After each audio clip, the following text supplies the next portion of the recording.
Parler à Annabelle Boyer, qui est synergologue. D'abord, on va définir un peu jusqu'à où va la fameuse synergologie. Madame Boyer, bienvenue. Bonjour. Madame Boyer, vous avez analysé le non-verbal pour le compte, entre autres, du Journal de Montréal, de ce fameux gars qu'on a qualifié de dépeceur. Est-ce que vous avez décelé dans ce non-verbal-là des attitudes vraiment particulières ou qui détermineraient un trait de personnalité qui ment pas? Mais en fait, ce qui est très particulier, c'est que habituellement, quand on observe une arrestation ou un transfert de quelqu'un, la personne a plutôt tendance soit à cacher son visage, soit au contraire à se pavaner. Ce qui n'est pas du tout le cas dans le dossier Magnotta. Il était impassible. Il avait l'air complètement absent. Et c'est rare qu'on voit ça. Il a évité le regard, il a évité la caméra quelques secondes, mais c'est tout. Mais tout le long de la démarche, il est absent. Il cligne très peu des paupières. Il n'y a pas de gestes. Il y a très peu de mimique dans le visage. Il n'y a pas de réaction des sourcils. Il n'y a pas de mouvement de bouche. Et ça, c'est très, très, très particulier. C'est habituellement, même si quelqu'un a commis un crime grave, il laisse percevoir des clignements, des mouvements. Alors, il n'est pas là. Mentalement, il y aurait une absence quelconque, là, si je vous suis. Oui, exactement. Habituellement, quand on arrête quelqu'un, la personne va quand même réfléchir à ce qui se passe autour d'elle, va réagir à ce qui se passe autour, va réagir soit à la présence policière, soit à une question qui est posée, soit au mouvement des gens autour d'eux, soit à la réflexion qu'il y a dans sa tête. Ce qui n'est pas le cas du tout avec Magnotta, il ne réagit pas. C'est ça qui est particulier. Puis, vous avez aussi décrit dans les journaux d'aujourd'hui la démarche en un pas serré, comme quelqu'un qui aurait été abusé dans son enfance. Ben, en fait, ce qu'on remarque, c'est que c'est une démarche de soumission. C'est une démarche qu'on retrouve, entre autres, chez les enfants qui ont été victimes d'intimidation à l'école. À l'âge adulte, ils ont tendance à garder cette démarche-là. Et comme je dis, c'est une démarche de soumission. On la retrouve pas seulement chez les gens qui sont victimes de violence ou d'intimidation, mais aussi chez les gens qui ont une posture, qui sont dans un état d'esprit de soumission.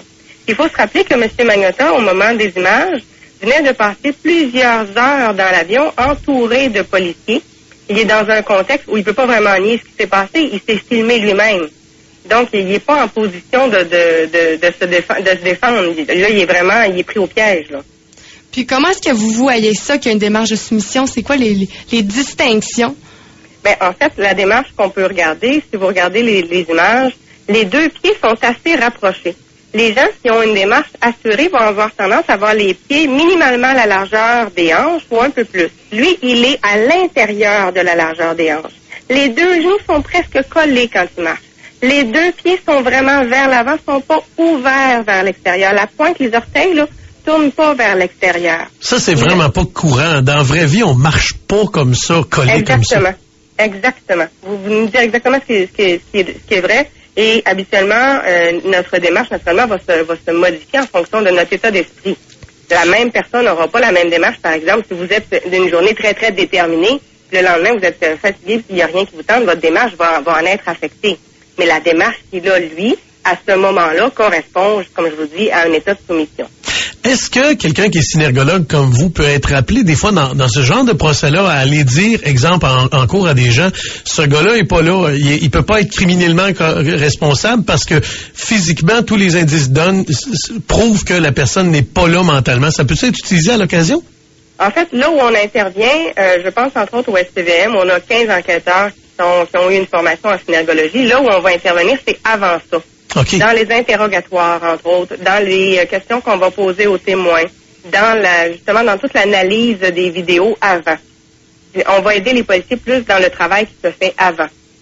Et les indices, entre autres, on va rechercher le plus, c'est si la personne se sent coupable ou a l'air de cacher quelque chose. Ça, vous entraînez les policiers à le déceler lors des interrogatoires. Exactement. Au SPVM, en ce moment, on a plusieurs enquêteurs qui sont déjà formés.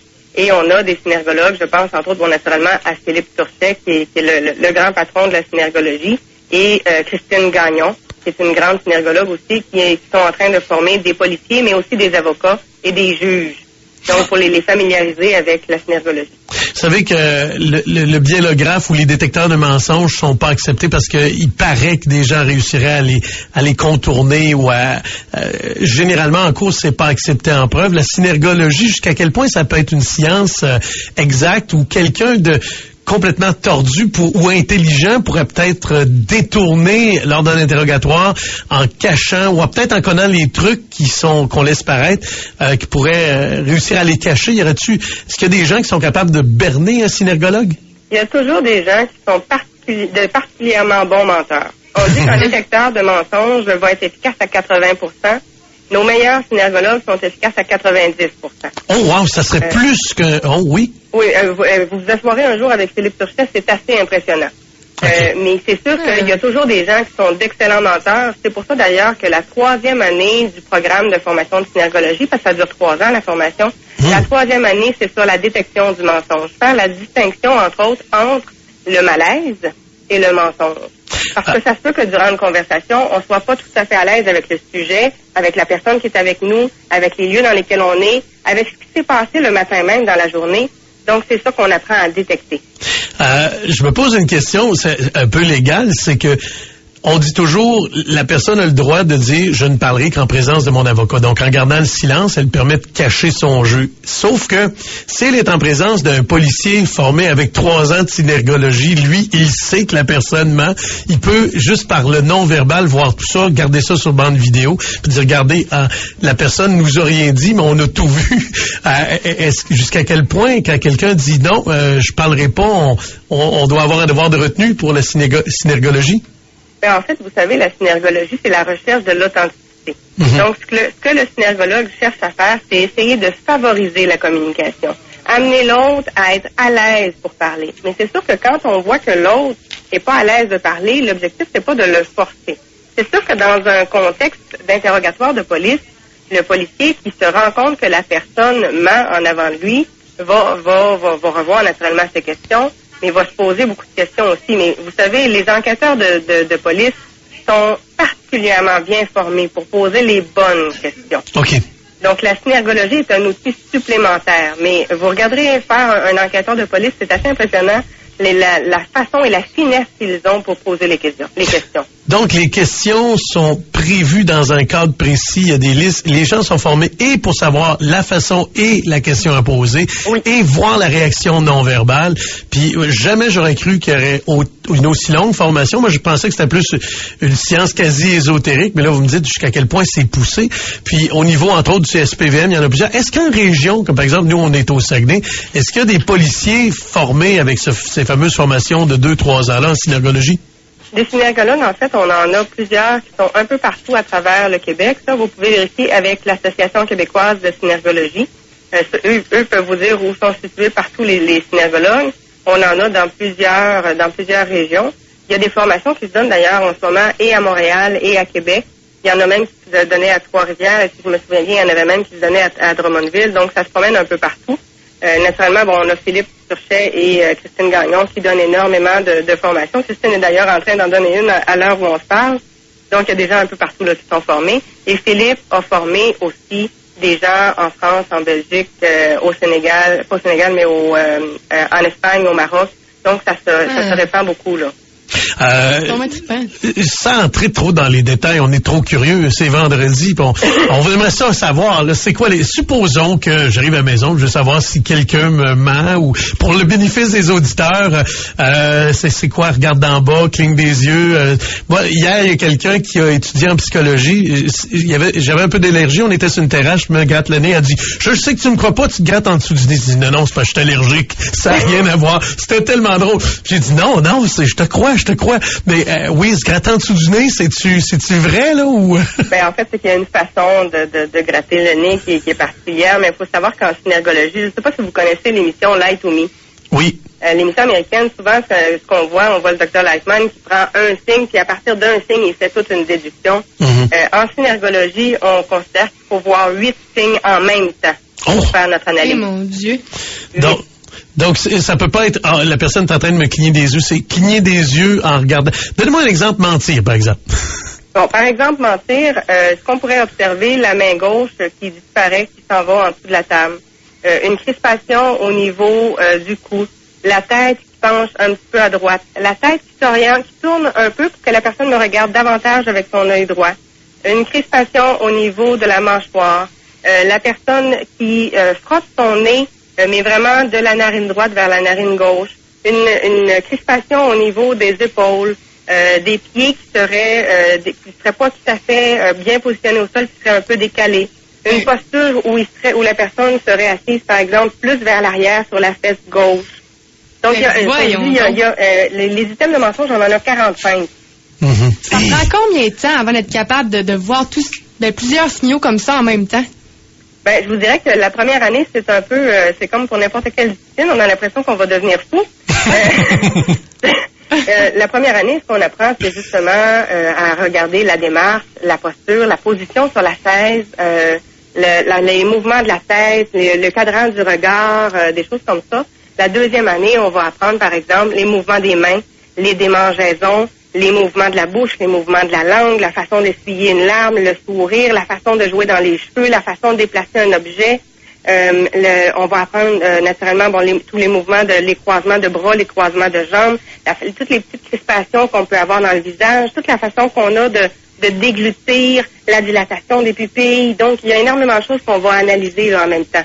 Mais je vous dirais que la première année, on essaie de pas trop en montrer pour que les gens aient le temps d'assimiler puis de comprendre comment ça fonctionne, puis de comprendre les horizons de sens et de se familiariser.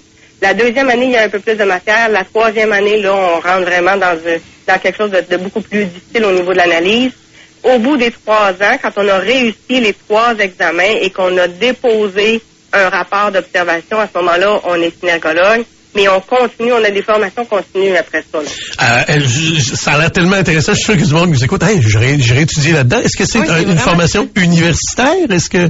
C'est une formation qui est donnée par l'Association québécoise de synergologie. Si vous allez sur le site synergologie.org, oui, vous allez trouver toutes les informations là-dessus. Alors, c'est un cours qui est comme privé, qui se donne. Puis et c'est tellement important, entre autres dans le domaine policier, que les policiers sont formés par cette même école-là de synergologie. Oui, qui est dirigé par Philippe Turchet. Vous avez sûrement lu, il y a plusieurs livres qui sont écrits par lui. Mm-hmm. Il y a, comme je vous dis, il y a Christine Gagnon aussi qui donne des formations, puis il y a plusieurs autres conférenciers. Là, je pense à Christian Martineau, entre autres. Mais c'est des formations. Écoutez, les groupes sont pleins 3 mois à l'avance. On est obligé d'augmenter le nombre de cours tellement la demande est importante, là. Mais il y a des policiers qui sont formés, mais il y a aussi, comme je disais, des avocats, des juges, des psychologues, des gestionnaires, des éducateurs, des professeurs. C'est de plus en plus populaire. Un juge, et là je trouve ça spécial, un juge pourrait, lui, dire, moi, pour être un meilleur juge, je veux voir quand les gens mentent non-verbal, il dit pas, il va suivre sa formation de synergologie, il revient, quand il est au banc, il regarde son accusé, puis il fait toutes les analyses en tant que synergologue. Ben, ce que je me pose comme question, doit-il le déclarer? Non. Lui, non, parce que son travail, c'est vraiment de déterminer, de juger. Sauf qu'il peut voir à l'avance, par contre, les réactions des avocats. Oui. OK, oui, il peut savoir si l'avocat est en train de lui vendre une salade qui est douteuse, c'est ça? Oui, puis il faut savoir aussi que il y a eu plusieurs études de neurobiologistes qui ont démontré avec des images IRM à l'appui que nos pensées sont traitées par le cerveau, ils peuvent être censurés ou détournés sans même que la conscience le sache. Donc, le non-verbal réagit avant que l'esprit se rende compte et prenne conscience de l'émotion qui l'envahit. C'est-à-dire que mon non-verbal parle avant que je parle. Mettons, je me fâche, ben ça va paraître dans ma face longtemps avant. Votre non-verbal va parler avant même que vous ayez conscience que vous êtes en colère. Ah oui. Mais voyons à ce point-là. Les 3 premiers mois que j'étais avec mon conjoint, c'était assez particulier parce que j'étais capable de nommer son émotion alors qu'il n'en avait même pas conscience. Ah, c'est incroyable. C'est assez particulier. Ça, je vous dis, allez voir une conférence de Philippe Turchet ou de Christine Gagnon. Je vous le dis, vous allez être mordus après ça. C'est fantastique. Est-ce qu'ils viennent au Saguenay dans pas long? Non, on va tout y aller, ça doit, parce que, sans blague, c'est parce qu'après ça, puis ce qui arrive, c'est qu'on voit souvent des gens, entre autres, en entrevue à la télé. Oui. Fait que vous voyez un ministre, vous voyez le premier ministre en train de parler, en passant, avez-vous analysé la pub de Jean Charest, celle de Pauline Marois? Je me suis posé la question plusieurs fois. Oui. Ben, Je me suis dit qu'en fin de semaine, j'allais m'asseoir pour le faire correctement, là, parce que c'est sûr que la demande va finir par arriver. Il faut savoir aussi que quand, par exemple, il y a un débat des chefs, oui. Philippe Turchet va faire l'analyse du non-verbal après le débat des chefs. Toujours, oui. Oui. Puis là, je me souviens qu'au mois de décembre, il y a une journaliste qui m'a demandé de faire l'analyse en direct du non-verbal du ministre Pierre Moreau à une pelletée de terre. Donc, ça arrive régulièrement qu'on a des demandes de ce genre-là. Et aussi à la commission d'enquête, ça serait intéressant d'avoir l'analyse des non-verbales. Puis peut-être même que les juges et les gens qui sont présents sont formés en synergologie. Ça se pourrait, écoutez, nous-mêmes, on les analyse. Quand on fait nos formations continues, on a du matériel à analyser, là, c'est hallucinant, là. Ah, c'est incroyable. Ben, écoutez, vous nous avez fait entrer dans un univers, on pouvait pas imaginer jusqu'à quel point c'est structuré et combien de gens sont formés pour ça. Moi, de savoir qu'il y a des juges, des avocats, des policiers qui nous analysent, puis aussi peut-être aussi le commun des mortels qui aimerait ça s'en faire une passion, puis analyser le comportement humain, parce que dans le fond, c'est anonyme. On va dans l'esprit des gens sans leur dire.